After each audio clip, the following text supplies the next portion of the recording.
Wow, this is roomy.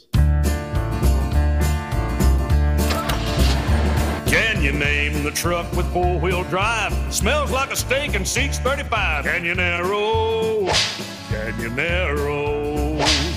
Well, it goes real slow with the hammer down. It's the country pride truck endorsed by a clown. Canyonero, Canyonero. Hey, hey! The Federal Highway Commission has ruled the Canyonero unsafe for highway or city driving. Pablo Picasso once said that art washes away from the soul the dust of everyday life. A beautiful sentiment, well expressed. Now, in the context of this quote, ask yourself the following question. How much has your favourite TV show influenced you? Here at IP, our generation has been privileged to know many great television series, each seismic in their own impact. We were the babies of Twin Peaks, the kids who enjoyed the golden age of animation, and we grew into adulthood with shows like Scrubs, Frasier, and even It's Always Sunny in Philadelphia, helping to pave our way through those tender years. In fact, each show and its accompanying sensibilities played its own little role in shaping just who we are. But, and I mean this sincerely, only one television show has ever truly changed our lives. Only one show has shaped our very humour, our sensibilities, even our entire life's perspective. That show is, of course, The Simpsons. The Simpsons is not just the finest television comedy of all time. The Simpsons stakes legitimate claim to being popular culture's single greatest contribution to comedy in general. 6 weeks into the show's existence, it was on the cover of Newsweek, and they were only getting started. Now, we won't bore you with too much talk of The Simpsons' 34 Emmy Awards, the fact that Time named it the 20th century's best television series, or the fact that Eric Adams of the AV Club named it television's crowning achievement, regardless of format. But what I will share are my personal sentiments. And Stewie's too. You're bloody welcome. There is not a single day of my life in which I do not quote The Simpsons at least once. If I ever find myself wearing goggles, I will inevitably say, "My eyes, the goggles do nothing."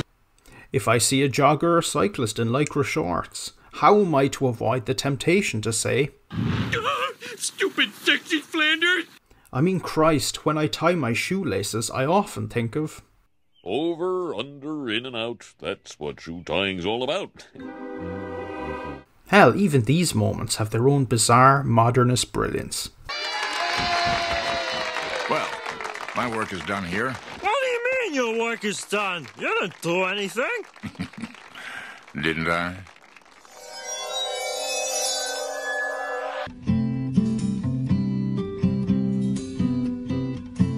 I learned the truth at 17, that love was Mom! Closet of hurt! Feelings are dumb! Kisses are dirt! Kurt, it's Marvin. Your cousin, Marvin Cobain. You know that new sound you're looking for? Well, listen to this. Yes, that's right, the defining show of the 20th century is still on the air 20 years into the 21st century. In fact, it has just entered its 31st season, and boy is it one great big pile of shite. But how did we get here?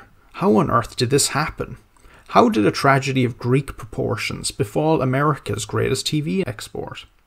Well, it has something to do with one of television's most tragic but age-tested afflictions. A certain creative breaking point. A pandemic that once it grips a TV's writer's room, it spreads and spreads until all noble creative principles are lost. It's called jumping the shark, and it happens to all television shows that outstay their welcome, one way or another. And sure enough, in the case of The Simpsons, there's one clear season in which the cracks in the foundation of the House of Simpson started to become too pronounced to be ignored.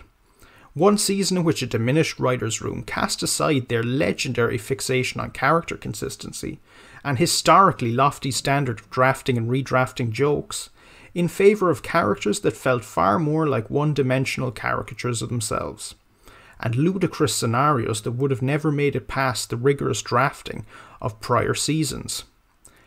Yes, there is one season of The Simpsons, universally acknowledged by fans as being, not by any means the lowest ebb of, but the beginning of The Simpsons' great downfall. That season is Season 9.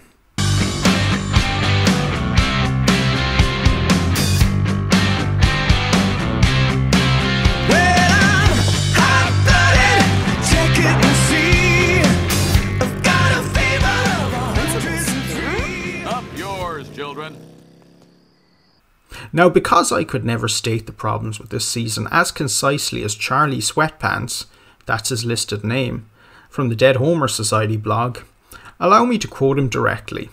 These absurd scenarios and plot developments include, but are not limited to, a high-speed car fight between Homer and Snake that ends with them crashing into a house, a fake apocalypse about a stone angel that makes so little sense they had to retcon their own Stephen Jay Gould guest cameo into the same episode, Homer becoming the commander of a submarine and ending up chased down by no fewer than 4 navies, one of which includes penguins, an explosion of underground garbage that forces the entire town to be moved in just the last minute of the episode.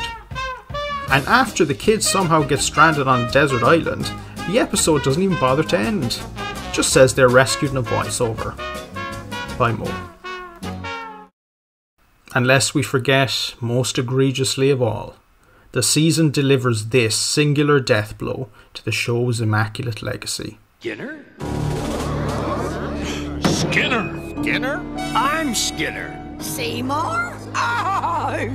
Mother! She's my mother! Will someone remove that crazy man, please? No, he's not crazy. It's true. I'm an imposter. That man is the real Seymour Skinner. But don't worry, we'll get back to that later. Okay. So season 9 let the standards of writing slip just a little bit. Maybe even drastically at times. But hang on. We're still talking about 90s Simpsons here. We're still talking about a writing team that includes the likes of Al Jean and John Schwartzwelder from the glory days. Season 9 won 3 Emmys for God's sake. I seem to recall priceless moments like this. This match will determine once and for all which nation is the greatest on Earth, Mexico or Portugal. And for goodness sake, it even has this. She blinds everybody with a super high beam. She's a squirrel, squasher, deer, smack and driving machine. Canyonero. Yeah! Canyonero. Ah! So buckle in, fanboys, because this is going to be a bumpy ride. Yes, we're going to ask the question. Is The Simpsons Season 9 really that bad? And those of us with ravaged faces, lacking in the social graces, desperately remain. So the principal issues that drag Season 9 consistently into the mire retrospectively can be summed up as thus. Writing issues. You see, from Season 8 onward, The Simpsons began relying more and more on increasingly absurd jokes. You see, television shows have their time. That period in which their ideas are fresh, they are creative, well, plentiful, with cool, nourishing ideas, characters and scenarios. The time in which the message they have to share with the world is uncomplicated by a schedule that always demands more stories, and a writer's room that cannot possibly keep up with this demand long term. And once simple stories involving Homer abstaining from alcohol began getting replaced with stories including Homer going into space and becoming a heavyweight boxer, the writing was on the wall that even comedy's mightiest show was beginning to show signs of growing desperate under the weight of their own schedule, not to mention their own expectations. In the Dead Homer Society blog, the writing issues facing the haphazard and much evolved writing team are listed as follows. Season 9 was labouring under a lot of burdens. A new showrunner in Mike Scully, a writer's room at an all-time low in terms of experience, and an ever-increasing load of backstory, plots, and ideas that had already been done. To get the episodes made, the show began cutting corners, mostly by growing increasingly unconcerned about whether or not the stories made any sense, and whether or not the characters acted at all like themselves. As noted by Super Eye Patch Wolf, another amazing name, in his video The Fall of the Simpsons, How It Happened, the Simpsons writing team at its peak looked like this. But, as a result of creative differences, conflicts of interest, the conflict of waning interest, and simply people taking other gigs, by season 9 the writing team now looked like this. To understand the effect that these diminished resources had, listen for a second to what former Simpsons writer Conan O'Brien had to say about the Simpsons writing process at their peak in the early 90s. The experience on The Simpsons was from the first time you pitch it and you work it in the room, and then you go back and you work on it again, and then the room breaks it apart and works on it again.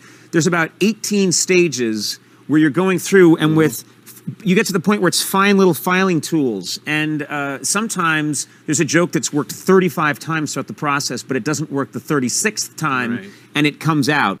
Did you hear that? 35 to 36 drafts. And they're not kidding either. Super Eye Patch Wolf notes in his video that it took the 12-man writing team several 11-hour days to script just one Simpsons episode. And there were 20 plus episodes a season. And boy, did this supreme dedication to the craft yield spectacular comic results. Let's take a look at this clip from just 2 seasons prior to season 9, in order to explore the depth of thought that went into merely the average Simpsons joke. Barclay, Barry, Bert, Bort? Oh, come on, Bort? Mommy, buy me a license plate! No, come along, Bort. Are you talking to me? No, my son is also named Bort. Let's think about layers here for a second. Here, there are no less than 3 simultaneous jokes, all stemming from the one setup, and each one building on the joke that preceded it. First, Bart is outraged that only license plates with the ludicrous name Bort are available. But that's not it, that's just the beginning. Next, this event is immediately followed by confirmation that yes, counter to what you may believe, there is a Bort, and he does want a license plate. That's joke number 2. Gag number 3 occurs when a random man, also named Bort, confuses the initial Bort's mother as being talking to him. There's even the deadpan delivery from the mother that cracks me up. My son is also named Bort. 3 jokes, each building on the last, all from the one setup. Now that's good writing. That's good multiple draft writing. And better still, there's a callback to the Bort joke later in the same episode. We have another jumper in the roof of TGI McScratchy's. We need more Bort license plates in the gift shop. I repeat, we are sold out of Bort license plates. Wonderful? Yes, I should say so. That was typical of peak Simpsons' dedication to the comic craft. But now let's take a look at a clip from the Simpsons Season 9 episode Simpson Tide. And to the trained eye, there should be a noticeable difference. Well, guys, I won't be seeing you for a while. Where are you going? I've joined the Naval Reserve. Well, I'm not going to let anything happen to my best friend. I'm joining too. Well, I'm not going to let anything happen to my 2 best customers. I'm joining too. And although my religion strictly forbids military service, what the hey, I'm in too. So yes, this scene may generate a giggle or two. Apu's line certainly lands. But ask yourself this question. Does this scene make a shred of sense? Apu and Mo both run businesses. How can they just drop everything and join the Naval Reserve? Apu doesn't even know Homer well. Why are they all risking their lives and abandoning their careers and families to join the Naval Reserve? I mean, the episode doesn't even bother to explain how Homer quit his job to join the Navy. The scene forsakes all logic and continuity, just to generate the kind of absurd plotline that dying TV shows shoehorn their characters into in a desperate attempt to stay relevant. Now I know what you're thinking. You're thinking, well, vintage Simpsons went to absurd lengths for gags and plot lines all the time. What's the big deal here? Well, take a look at one of Season 9's best scenes. Well, will you at least permit us to live in your socialist paradise? You're talking about Cuba? Exactly. All we ask is preferential treatment because of my fabulous wealth. May I see? Oh, see with your eyes, not with your hands. Please, we are all amigos here. Mr. Burns, I think we can trust the president of Cuba. Now give it back. Give what back? Okay, yes, so this scene is awesome. One of my favourites, in fact. But remember, this is the show that used to find all the inspiration it needed within Springfield. Whether it be a huckster selling a monorail, or even a murder mystery. The Simpsons were content simply to explore the glorious world of the show, and more importantly, the simple relationships between the characters that inhabit it. Now, come season 9, they're resorting to Homer and Burns, two characters that hate each other, accompanied by Waylon Smithers to Cuba, having the world's only $1 trillion bill stolen from them by Fidel Castro. There's so much crazy in here it's hard to know where to begin, and this is one of the strongest scenes of season 9. So yes, TV shows tend to get rather desperate for storylines as they age. But when precisely does a show begin to fail at the very craft that it once commanded? And when does a show begin to fail to deliver that which it once delivered in spades? Well, for Simpsons fans, the precise moment at which this occurred was in an episode called The Principal and the Pauper.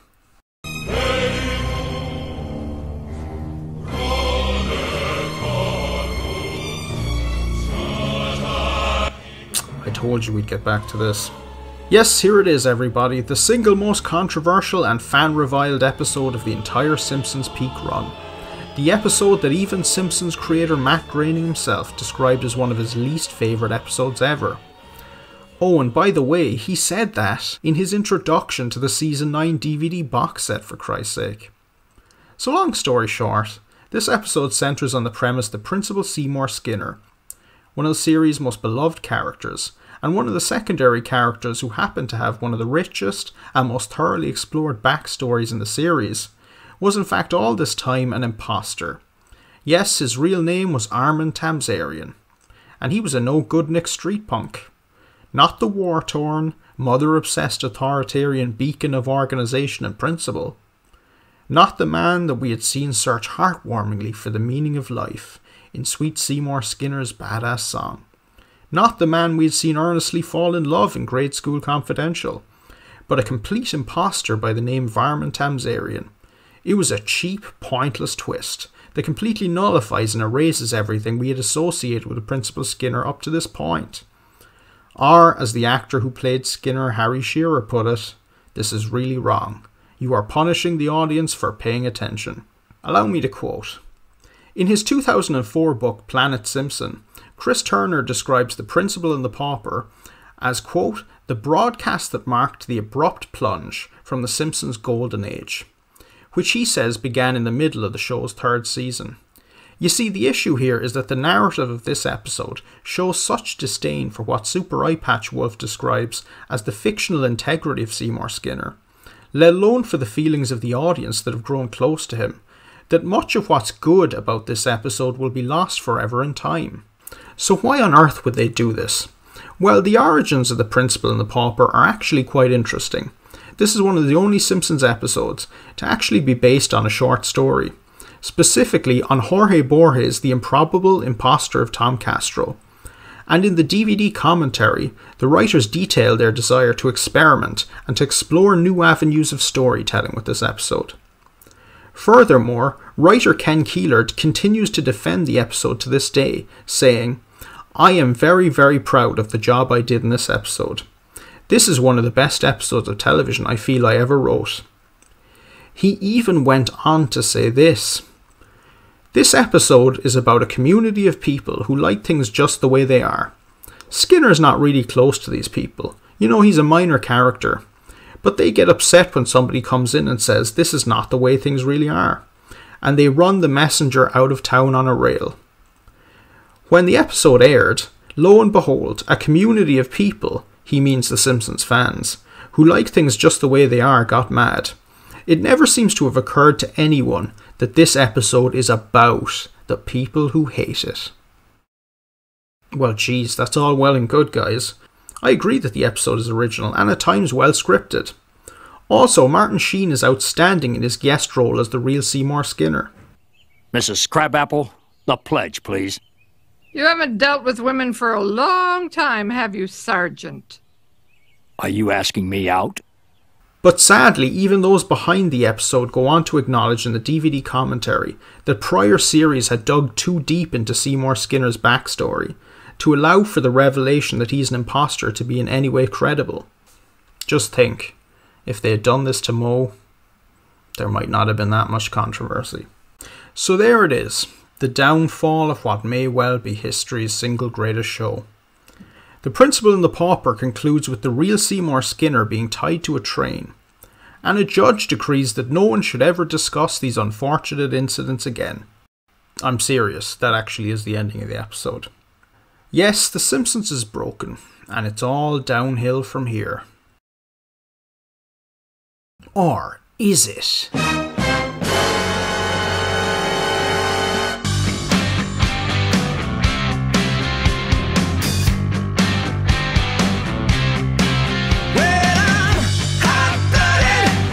Now, we may agree that we are in the decline phase of The Simpsons, but there's still plenty of debate as to how drastic the drop-off actually was. So one by one, let's tackle the main issues people and critics seem to have with Season 9. First of all, on the writers. The reality of the situation was that the idolised trio of Matt Groening, James Brooks and Sam Simon were already gone long before Season 9 even hit the drawing board. By the mid-90s, Groening had begun preliminary work on his new show Futurama. Brooks had faded into the background by 95 over artistic control, and Simon left in 93 over creative differences. And this was right as the show was hitting what is widely accepted as its peak.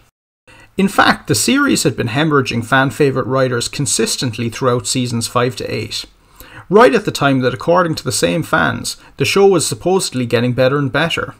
Original writers continued to depart the show during the next few seasons, although veteran writers Al Jean and Mike Reiss continued to freelance a number of episodes, providing more continuity than is usually acknowledged. Especially on seasons 9 and 10, after which the ratings began to steadily decline in earnest. Next we move on to Armin Mike Scully's reign of terror. Much has been made of Scully's tenure as showrunner for a couple of years from season 9 onwards. If the writer's leaving was a sign of some deeper infection within The Simpsons' corpus of work, then Scully's reign is compared to staring into the glassy expression of senility. This seems a little harsh. Remember that the supposed horror show that is The Principal and the Pauper was actually a holdover episode from the hallowed Season 8, when Simpsons was still in good hands, as are other episodes frequently pointed to and criticised as being symptomatic of the show in decline. Even if one does not like these episodes, to lay the blame squarely at Mike Scully's feet for their direction is scapegoating. Longtime showrunners Bill Oakley and Josh Weinstein produced the holdover episodes, but this shouldn't be at all surprising, given that they had already deconstructed characters and relationships in the past. For instance, Milhouse's parents' divorce. Ta-ta! I'm off to the beauty salon! They simply applied this logic to Seymour Skinner, and if anything they hit the brakes at the last minute by backing out and making it permanent. Furthermore, there is an argument to be made that Season 8 rather than Season 9 is the pivot point for the show. All of the accusations frequently levelled at the latter are present and accounted for in one form or another during Season 8. Season 8 also took a turn towards the absurd. For instance, The Simpsons hire a magical nanny, prohibition is enacted upon a single town, and a supervillain spectacularly seizes the entire East Coast, for God's sake. Scorpio, he'll sting you with his dreams of power and wealth. Beware of Scorpio! The point here is that the precedent for absurdity had already been set. Now this might all seem like sacrilege to the Simpsons faithful, but hear us out. We at Independent Pictures are not saying that Season 8 contains a bunch of bad episodes. In fact, it may well be one of our favourite series of them all. But by that very same token, we must exonerate Season 9 some of its faults. Also, the fabled jerk-ass Homer, that is, the Homer of modern day, that doesn't act so much like a human being as a high-functioning sociopath that dives into all endeavours with little fear or emotion, is not as prominent in Season 9 as critics would like to think. In Trash of the Titans, Homer earnestly tries to fulfill his pledges to the townspeople. His character flaws simply let him down, and from then on he doesn't know when to quit. In Lisa Sachs, he forgoes the air conditioning he so desperately wants in order to make his daughter happy. In one of the most heartfelt episodes of Season 9, and one that feels the most like the season's peak run. Yes, there is truth to the fact that over time the narratives became gradually less emotive, and the internal logic of both the show and characters less consistent. But this change was both more incremental than critics acknowledge, and can also be easily overblown. In Lisa the Simpson, we are given both the complex relationship a child can have with her family, and also the reassurance only a mother can provide. In Lisa the Skeptic, we are shown the division a difference in belief can create in a family, while illustrating that it can be overcome when needed.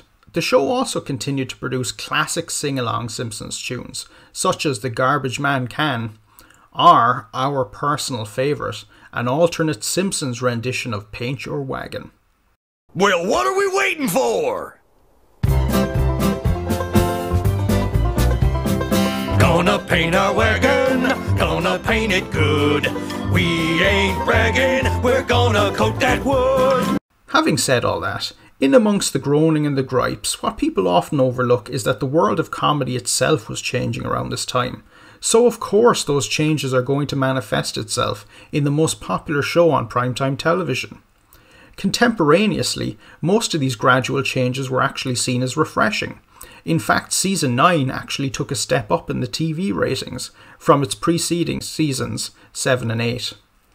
Comedy at this point, you see, was drifting from the grounded humanist farce of the 90s into what would be the defining comedic style of the next decade. Absurdism and rapid-fire gags, coupled with problematic self-centered characters. The warmth of Friends and Frasier was giving way to the atomized quips of Cartman and Ron Burgundy.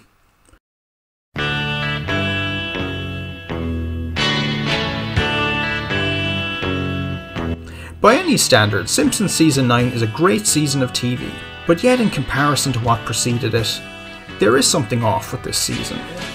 The humour relies a bit too much on pop culture and celebrities, with some plots getting too outlandish and choppy for comfort. It doesn't help too that Homer sometimes goes overboard with his selfishness. Season 9 is fantastic though, with mostly great episodes, some ranking as all-time favourites, but we can't deny that it isn't as flawless as seasons 2 to 8. They managed to maintain the incredible writing, some signs of wear and cracks are visible. They are very small, and are covered by the momentum and sheer joy of the last 8 seasons, but the cracks in the House of Simpson are there. Whilst it's technically where the golden era of The Simpsons started to go funny, thanks in no small part to the infamous Principal and the Pauper, the series still shows us that the show can go the distance. Perhaps every season after Season 8 should be more or less viewed as separate, because by that stage, given the constant change behind the scenes, they were each basically becoming their own animal. Perhaps for some, Season 9 is where the legacy of the greatest television show ever came to an end. To others, it simply faces us into the changing winds of comedy. For us at Independent Pictures, we look at Season 9 as this.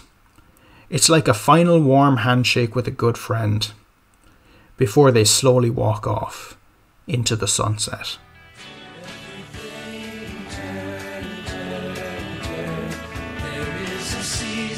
All's well that ends well.